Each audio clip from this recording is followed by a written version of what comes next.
Hola, ¿qué tal? Bienvenidos a esta clase de presentación de la Diplomatura en Natación Formativa 1 de Natatio Argentina. Primero me presento, mi nombre es Fernando Conde, soy profesor de Educación Física, guardavidas y entrenador de natación, hace ya más de 20 años, y hace más de 20 años que me dedico a la enseñanza de la natación.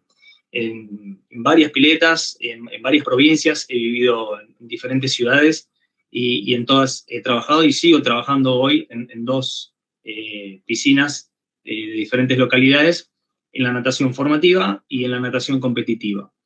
La idea de este encuentro es lograr o hacer un pequeño resumen, una revisión y un pantallazo de los temas que vamos a trabajar durante la diplomatura, cuáles son las temáticas en las cuales se va a profundizar, de qué forma, cuáles son los hilos conductores, cuál es la idea, en síntesis, de esta diplomatura en natación formativa.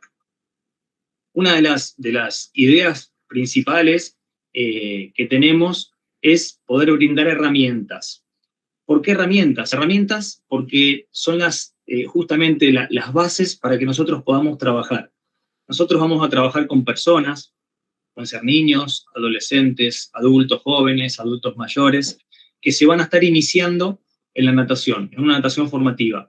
Algunos comenzarán desde el cero, sin ningún tipo de conocimiento, otros comenzarán un poquito más, algún escalón más arriba, con algún dominio del cuerpo en el agua, pero la idea o el denominador común es que van a transitar un cierto periodo intentando formarse dentro de la natación, adquirir habilidades específicas, aprender las técnicas de nado y poder desarrollarse dentro del medio acuático. Necesitamos trabajar con muchas herramientas, porque si solo tenemos un martillo, como dice la leyenda de abajo, cada problema empieza a lucir como un clavo. Cuando nosotros no tenemos muchos recursos, terminamos resolviendo todos los problemas con el único recurso que tengo, o con los pocos que tengo. Y muchas veces no es la mejor herramienta para trabajar sobre ese problema, sobre esa cuestión, sobre esa progresión metodológica. La idea es incorporar acá, durante el transcurso de esta diplomatura, la mayor cantidad de herramientas posibles. Pero no solo por acumular cantidad, ¿no?, de herramientas. La idea es tener muchas siempre, pero lo más importante es entender la función de cada una, cuál es su mejor utilidad, de qué forma, en qué momento, cuánto tiempo, con qué tipo de personas puedo utilizar cada una de ellas, de qué manera me conviene secuenciarlas, de qué manera me conviene alternarlas. Bueno, la idea es que logren incorporar todos estos conocimientos, pero lo más importante es que adquieran un criterio personal fundamentado. Es darle la fundamentación de cada uno de estos temas, de cada una de estas herramientas, para que ustedes no tengan que seguir una receta preestablecida. Esto se hace así, así, así. No, hay 1000 caminos para llegar a que una persona aprenda a nadar. Nosotros tendremos que ir experimentando. Yo hoy, incluso ya después de más de 20 años de dar clases de natación, sigo modificando mis progresiones, mis clases. Cada grupo es diferente, cada individuo es diferente, cada situación, cada pileta o piscina es diferente, por las profundidades, por la temperatura del agua, por el ancho del andarivel, por la altura del borde, por la cantidad de materiales que disponemos. Bueno, todas estas variables hacen que no nos podamos aferrar a un solo modelo de trabajo, sino que tenemos que poder ser lo suficientemente flexibles y versátiles para poder adaptarnos y adaptar nuestra clase a la situación, al alumno y a todo el contexto para brindar el mejor servicio posible o la mejor enseñanza posible. Los objetivos estratégicos están, obviamente vamos a tener que comenzar conociendo e interpretando los principios físicos del medio acuático. Sabemos que nosotros somos animales terrestres y estamos adaptados a vivir sobre la tierra. Somos animales que nos trasladamos, saltamos, nos movemos, vivimos y transcurrimos toda nuestra vida sobre el medio terrestre. Ahora vamos a intentar aprender algo nuevo, que es hacer una inmersión en un medio acuático donde cambian radicalmente todos los parámetros que conocíamos. Deja de haber gravedad, empieza a haber algo que se llama microgravidez hidrostática, mi cuerpo pesa menos, se mueve diferente, hay otra resistencia, mi centro de gravedad se modifica, las técnicas de nado son todas en posición horizontal y nosotros estamos acostumbrados a mantenernos en posición vertical porque somos bípedos. Bueno, empiezan a cambiar cuestiones de nuestro esquema corporal y nuestra relación espacio-tiempo. Lo que cuando yo estoy parado es adelante, en el momento que me pongo en posición horizontal es hacia abajo. Bueno, todas estas relaciones cambian muchísimo y tengo que, de alguna forma, reeducar a mi sistema nervioso para que cuando yo le mande la orden de mover el brazo hacia adelante, sea realmente hacia adelante y no hacia arriba o no hacia un costado. Bueno, para eso debemos saber cómo funciona nuestro cuerpo y para eso los principios físicos del medio acuático nos dan explicaciones. La densidad del agua, las leyes de la propulsión, las leyes de resistencia, sin ir demasiado al detalle físico, porque no vamos a estudiar física, pero sí entenderlos para luego conocer y entender por qué sucede lo que sucede cuando hacemos algunos movimientos dentro del agua. Consolidar los fundamentos teóricos de todas las técnicas de nado. La idea es, más allá de que no estemos apuntando a una natación competitiva, siempre lo ideal es suministrar al alumno la condición técnica más acercada a la técnica ideal posible. Y la técnica ideal está regulada por un reglamento que es competitivo, pero que yo debería enseñarlo desde el día número 1. Porque si yo enseño una técnica mal desde el punto de vista biomecánico, solamente voy a tener un problema de avance.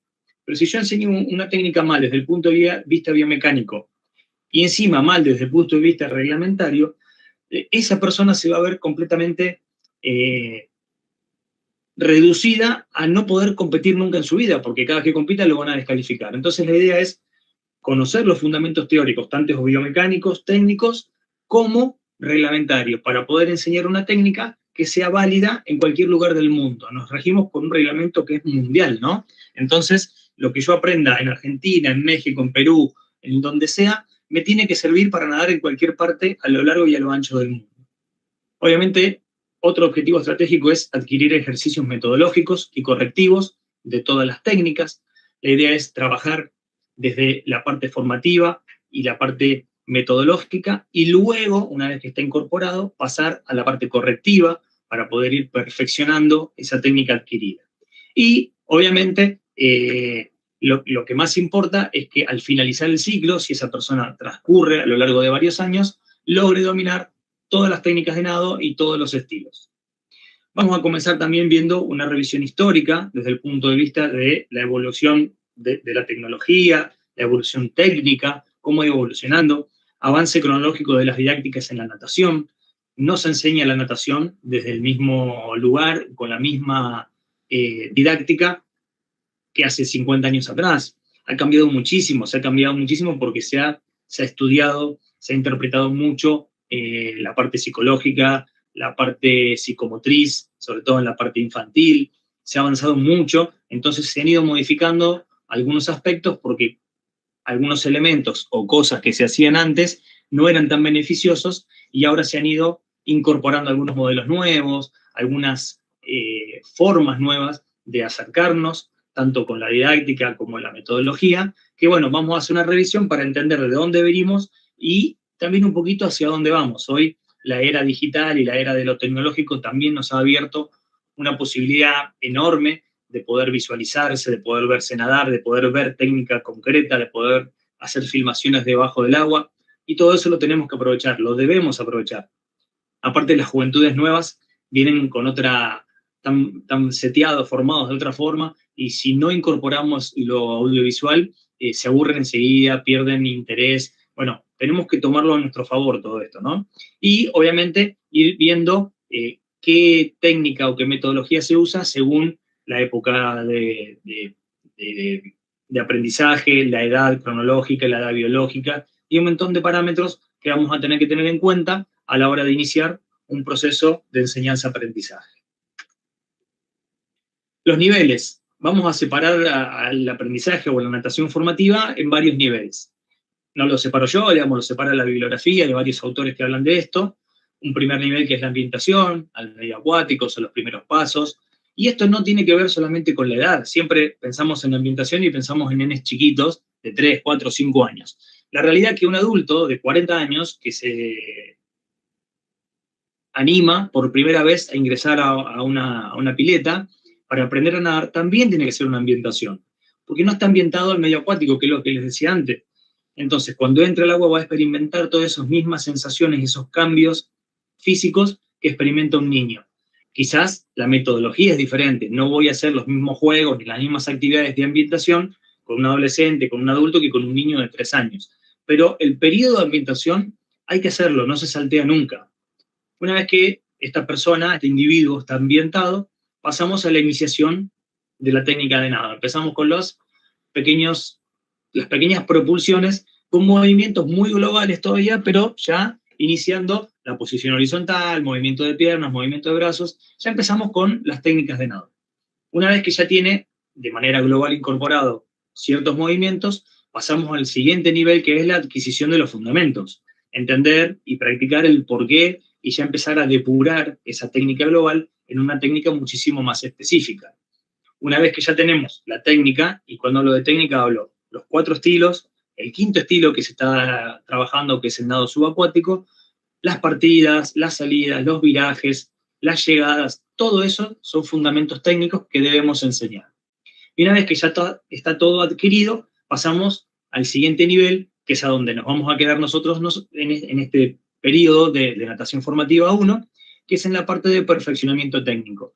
Ya está adquirido, ya nada todos los estilos, ya hace los virajes, las vueltas, las salidas. Bueno, ahora hay que perfeccionarlo, hay que trabajar al más mínimo detalle para lograr la mejor ejecución técnica. Y esto es algo que a lo largo de lo que dure su vida o su estadía en la natación, lo va a hacer permanentemente.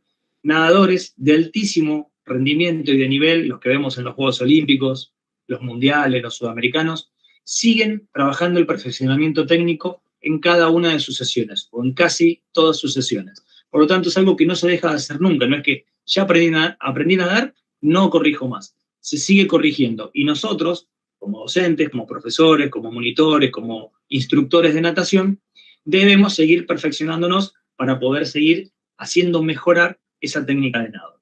Por último está el nivel de la iniciación al entrenamiento, que ahí ya dejaríamos de ser natación formativa 1, ya seríamos natación formativa 2, o lo que sería un comienzo de natación competitiva o pre-equipo, ¿no? Vamos a comenzar siempre con las habilidades motoras básicas. ¿Qué son estos ejercicios? Los mismos que hacemos en la tierra, los mismos que hacemos en una clase de educación física. Desplazamientos, correr, saltar, girar, equilibrio, lanzar, recibir. Todas estas mismas habilidades motoras básicas las tengo que trabajar en el agua. ¿Por qué? Por lo mismo que decíamos antes. Porque al cambiar el medio y modificar todo mi esquema corporal y mis sensaciones, tengo que volver a reeducar el cuerpo. Tengo que volver a aprender a caminar, tengo que volver a aprender a saltar, tengo que aprender a lanzar, a recibir, a calcular trayectorias, a girar, a rodar, a rolar, a hacer equilibrio. El equilibrio es fundamental en la natación y es totalmente distinto a lo que es el equilibrio fuera del agua. Entonces vamos a comenzar con todas estas habilidades motoras básicas. Acá hay una infinidad de ejercicios y juegos para hacer, trabajando cada uno de estos contenidos. Luego pasaremos a una progresión metodológica. Una vez que terminamos hay un montón de estas cosas que se superponen, no es que primero trabajo una, después la otra y la otra. No son compartimientos estancos, pero sí hay una progresión, una secuenciación. Una vez que trabajé y ya tengo medianamente adquirido las habilidades motoras básicas dentro del medio acuático, pasaremos con las habilidades específicas o las habilidades acuáticas, que son la flotación, la inmersión, los desplazamientos o propulsión, como se lo llama en natación, y la respiración, que también se modifica en relación a lo que tenemos en el medio terrestre.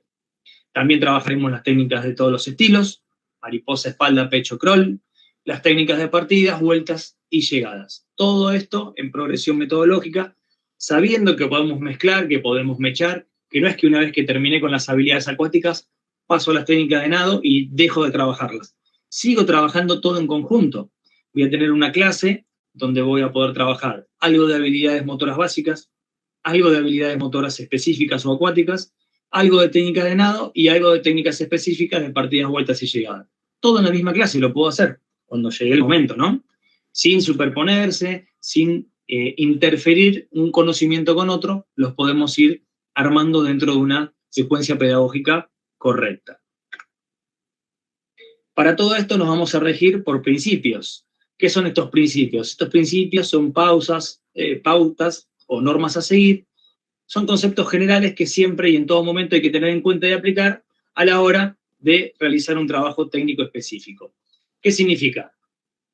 Que cuanto más yo esté cerca de estos principios, hay tanto principios pedagógicos y metodológicos como principios del entrenamiento, todos los vamos a tener que tener en cuenta, porque cuanto están estudiados científicamente, ¿no? Y me garantizan que cuanto más cerca esté yo o más respete todos estos principios, más cerca voy a estar de alcanzar el éxito.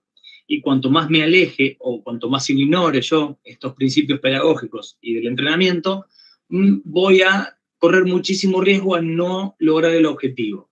No puedo saltear etapas, no puedo ir más rápido de lo que me permite la maduración, tengo que respetar cuestiones temporales, cuestiones madurativas, cuestiones de adaptación, son cuestiones adaptativas del cuerpo, tanto en lo fisiológico, en lo morfológico, como en lo psicológico también, aparte del sistema nervioso que es fundamental.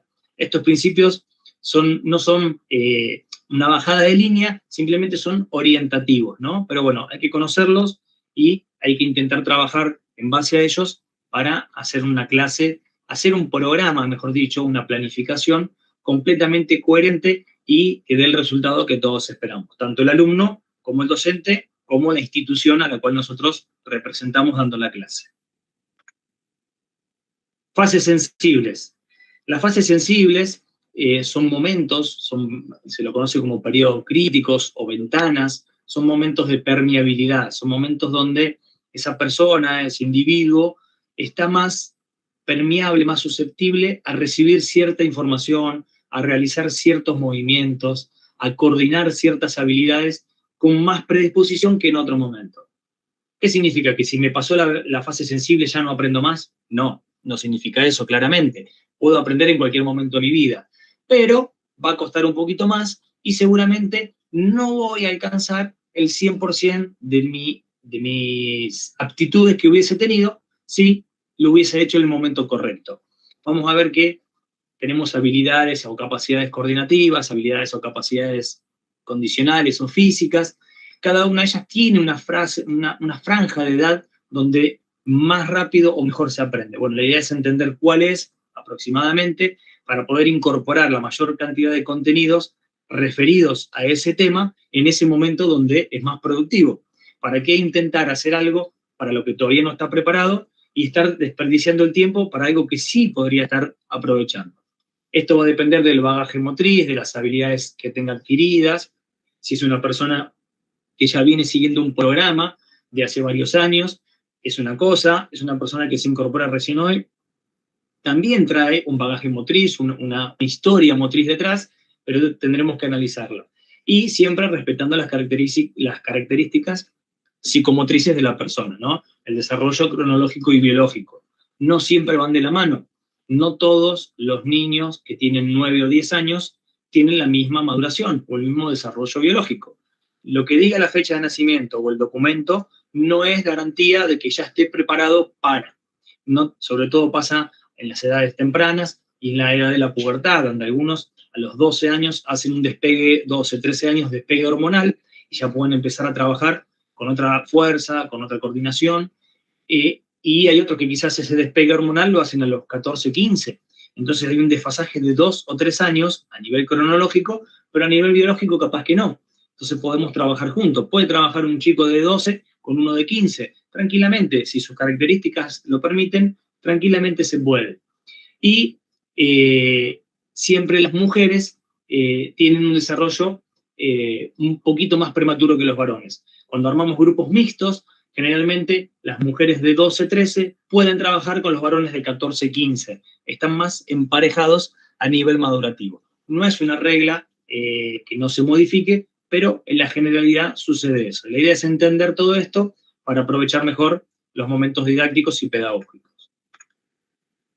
Bien, otro tema importante, para realizar un correcto desarrollo motor es conveniente poner en práctica todos los componentes que constituyen la psicomotricidad.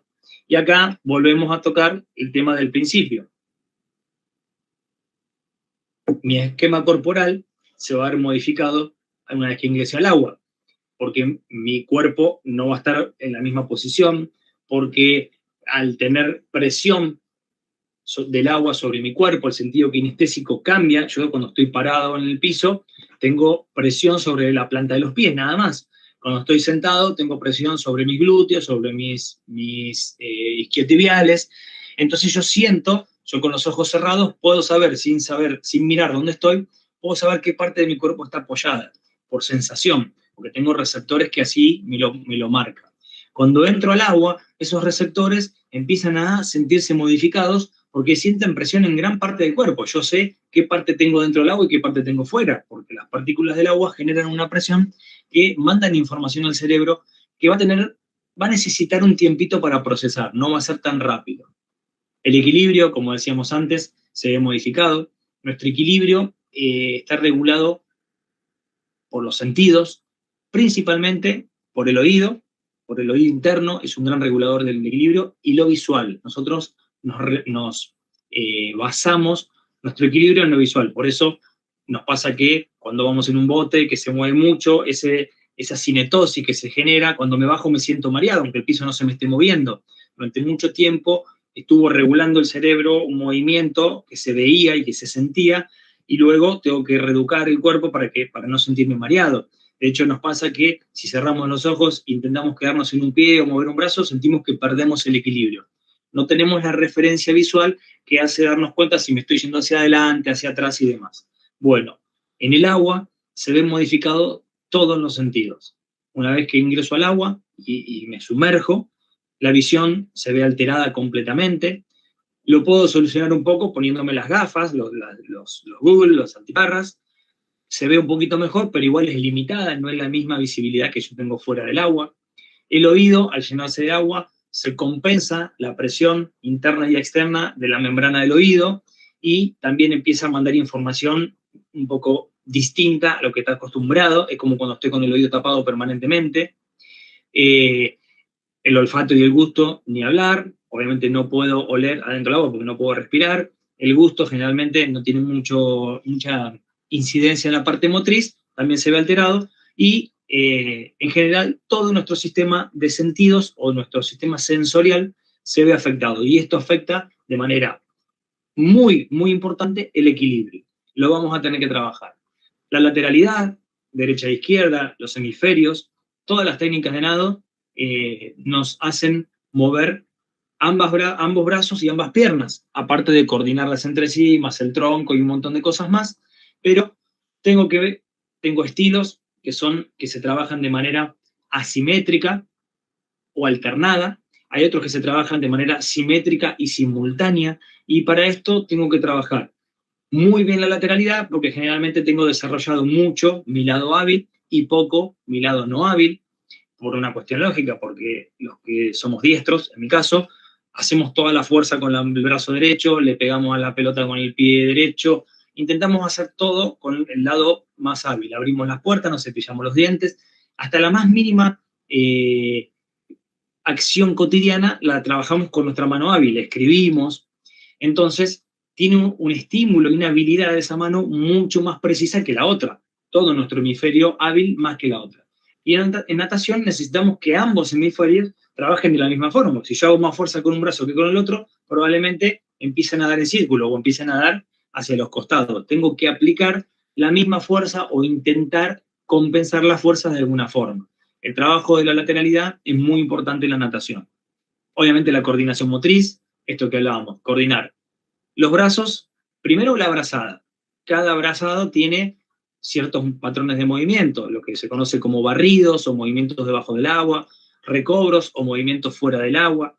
Luego tengo que coordinar ambos brazos, porque los brazos hacen movimientos similares, pero en algún momento alternada, en otro momento simultáneo. Después tengo que coordinar la brazada con la respiración, la brazada con la patada, y luego una coordinación general con brazada, patada, respiración, una coordinación completa. Y en la relación espacio-tiempo, que también se va a ver modificada, porque la densidad del agua hace que mis movimientos sean muchísimo más lentos, la resistencia que me ofrece el agua me hace mover de forma mucho más lenta que en el aire, mis reacciones van a ser más lentas, entonces esa relación espacio-tiempo se va a empezar a ver modificada. Todo esto constituye la psicomotricidad y la vamos a tener que trabajar para lograr un correcto desarrollo motor. Capacidades coordinativas. Las vamos a dividir, como las divide la bibliografía, en capacidades generales, que son la adaptación y cambio motriz y la regulación de los movimientos. Las capacidades coordinativas especiales, que son la orientación, el equilibrio, reacción, ritmo, anticipación, diferenciación y acople. Y las complejas, que son aprendizaje motor y agilidad, que en síntesis son unir o juntar 2 o 3 de las especiales en el mismo tiempo, ¿no? Bueno, esto también, como venimos hablando, se va a ver modificado.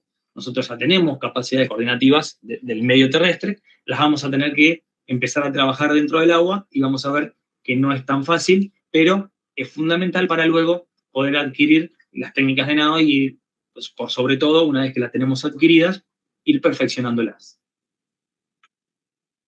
Capacidades condicionales también, más allá que no es nuestro objetivo, la mejora de las capacidades condicionales como objetivo, porque yo no es que voy a hacer natación formativa para mejorar mi resistencia, pero probablemente, una vez que yo aprenda a nadar y nade varios metros, voy a estar trabajando la resistencia. Y muchas veces necesito trabajar la resistencia para que me permita realizar mayor volumen de trabajo y eso me permita incorporar mejor el movimiento. Nosotros aprendemos los movimientos por repetición y encima la natación, que es una disciplina predominantemente cíclica, necesita de mucha repetición. Pero si yo me canso enseguida, no puedo repetir, por lo tanto me va a costar más aprender. Entonces, debo trabajar la resistencia, aparte de todos los beneficios que me trae a nivel fisiológico, circulatorio, respiratorio, vascular, mitocondrias, todo lo que sabemos, consumo de oxígeno, consumo de grasas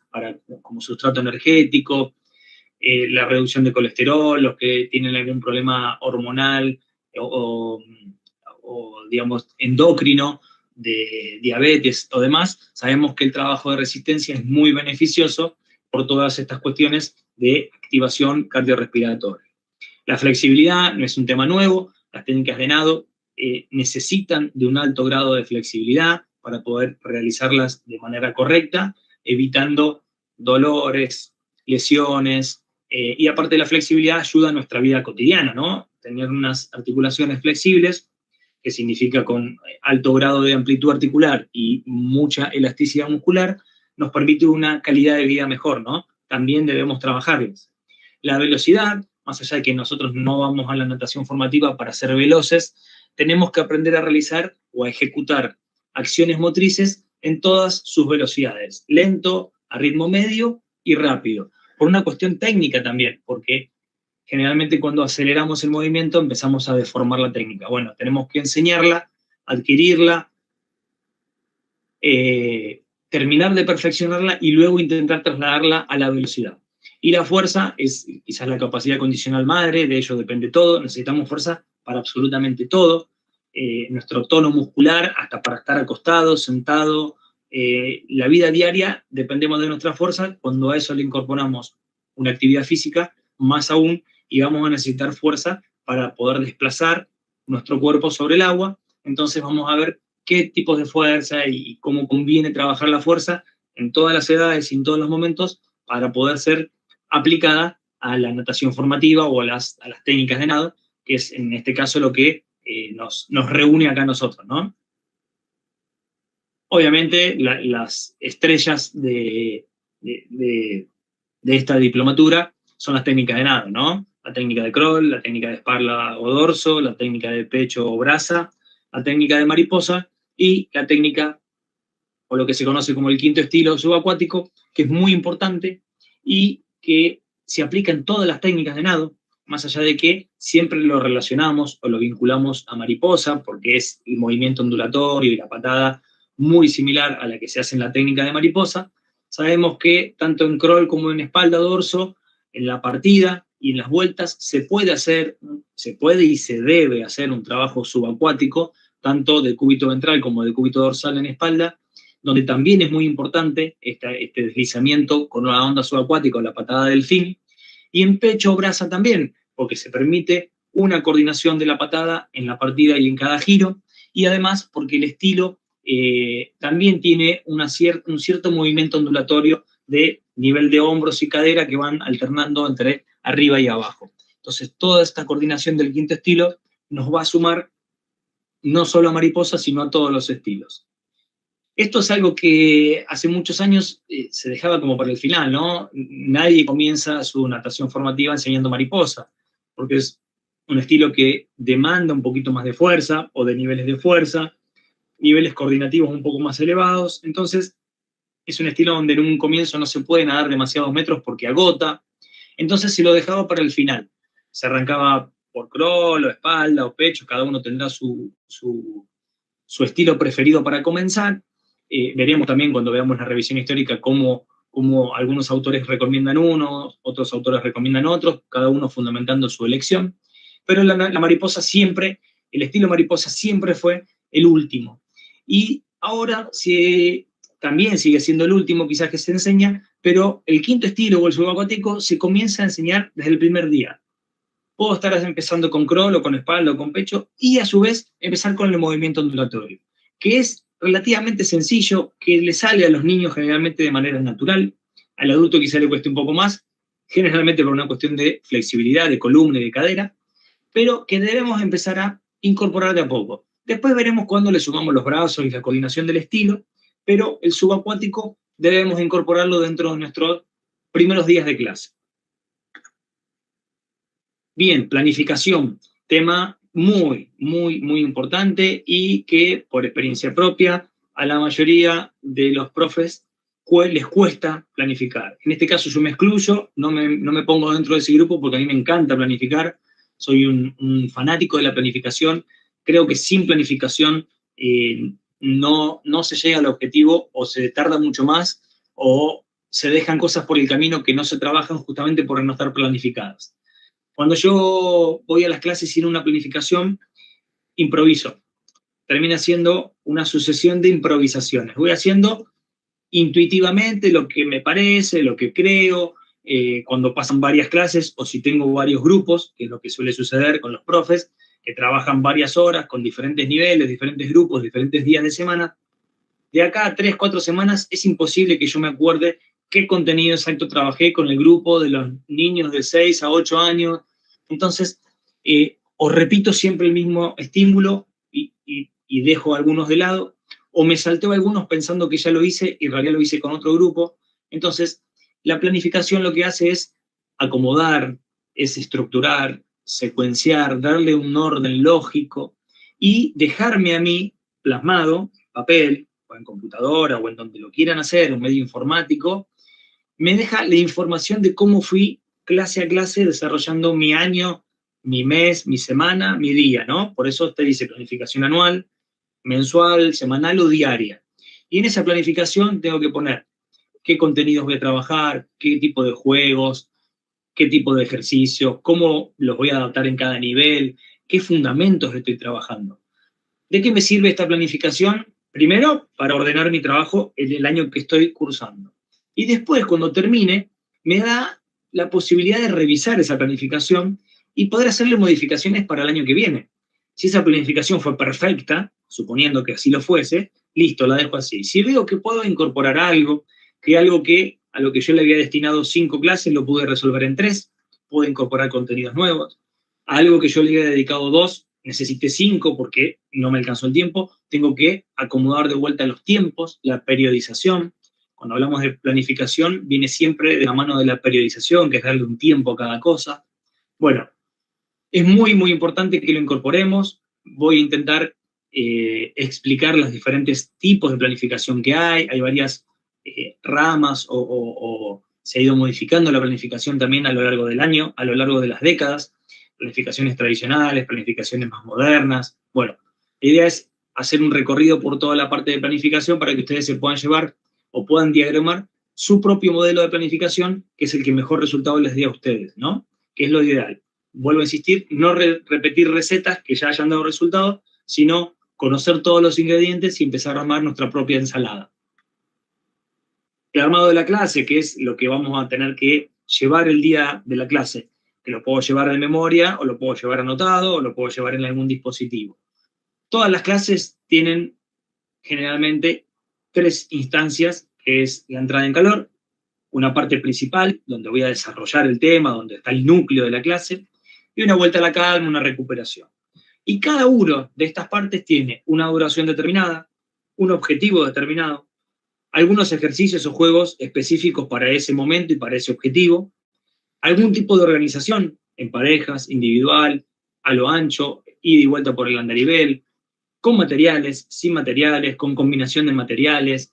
Bueno, la idea es que cuando armemos una clase tengamos en cuenta todo esto para aprovechar el tiempo de manera óptima, de manera eficiente, de manera concreta, para que yo, cuando termine la clase, sepa que el estímulo llegó o fue lo suficientemente bueno como yo lo hubiese querido. Si yo no hago este armado de clases, a veces, por no tener estipulado cuánto va a durar la entrada en calor, me extiendo con un juego, con una parte recreativa, con una mancha, y cuando me quiero acordar, perdí el 30% de la clase. Entonces, cuando tengo que ir a la parte principal o al núcleo, no tengo el tiempo necesario para desarrollarlo, o me quedan ejercicios sin hacer, o los hago todos, pero no la cantidad de veces que hubiese necesitado. Bueno, cuando yo ordeno y pongo, periodizo esta clase, le doy tiempos y objetivos y ejercicios concretos, también le doy un tono más de profesionalismo y muchísima más eficiencia. También esto me obliga, al ir anotando los ejercicios, es ver de no repetir siempre los mismos. Les voy a pasar libros y les voy a pasar algunos ejercicios escritos que se han ido tomando. Hay más de, en total creo que, si no recuerdo mal, más de 400 o 500 ejercicios entre todos los estilos, para la patada, para la abrazada, para la coordinación. Y cuando nos paramos en el borde de la pileta a dar una clase, siempre terminamos repitiendo los 7, 8 o 10, los primeros que se nos vienen a la mente, porque son los que más trabajamos y los que la memoria guarda ahí cerquita.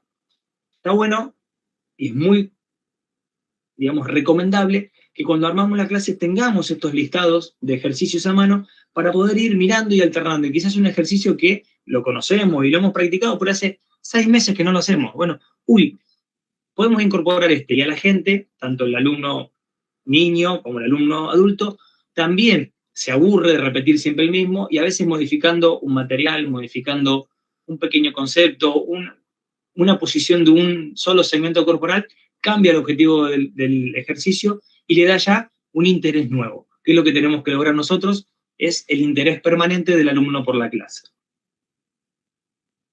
Juegos y ejercicios. La idea es, una vez que conozcamos varios juegos y varios ejercicios para diferentes momentos, para diferentes edades, para diferentes situaciones y contenidos, es entender cuándo.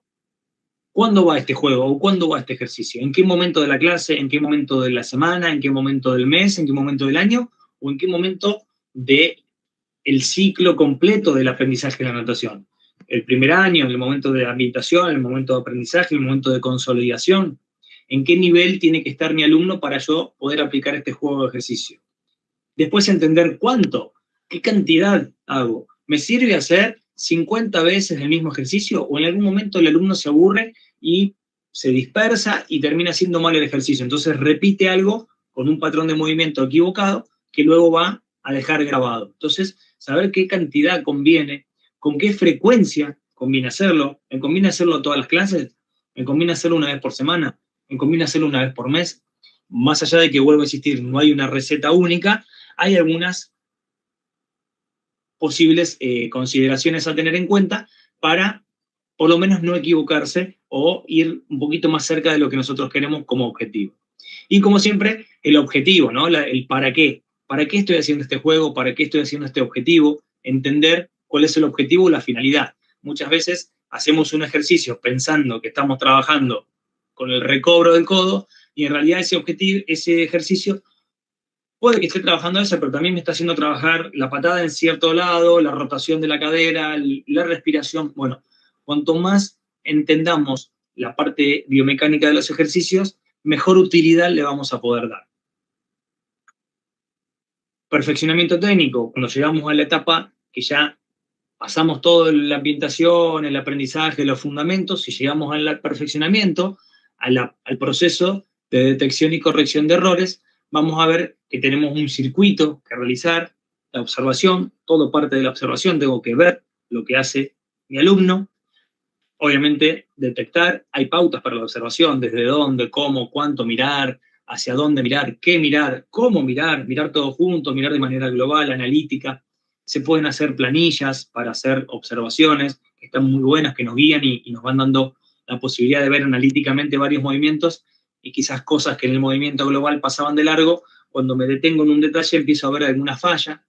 Una vez que detecto los errores y los tengo, los clasifico, obviamente por nivel de importancia, tengo que corregir primero el error más importante, el que me desestabiliza, el que me cambia la posición del cuerpo, el que no me está haciendo avanzar, y de ahí hasta el menos importante, que quizás es un detalle más visual o estético que realmente propulsivo. Una vez que ya lo observé, lo detecté, lo clasifiqué, tengo que elegir la metodología correctiva. Tengo que elegir cómo voy a intentar modificarlo. Tengo que elegir un ejercicio o una secuencia de ejercicios. Tengo que incorporar el ejercicio, enseñar el ejercicio, practicar el ejercicio y luego combinar el ejercicio con el nado completo, con el nado técnico, para ver si vamos corrigiendo ese patrón que estaba un poquito desfasado.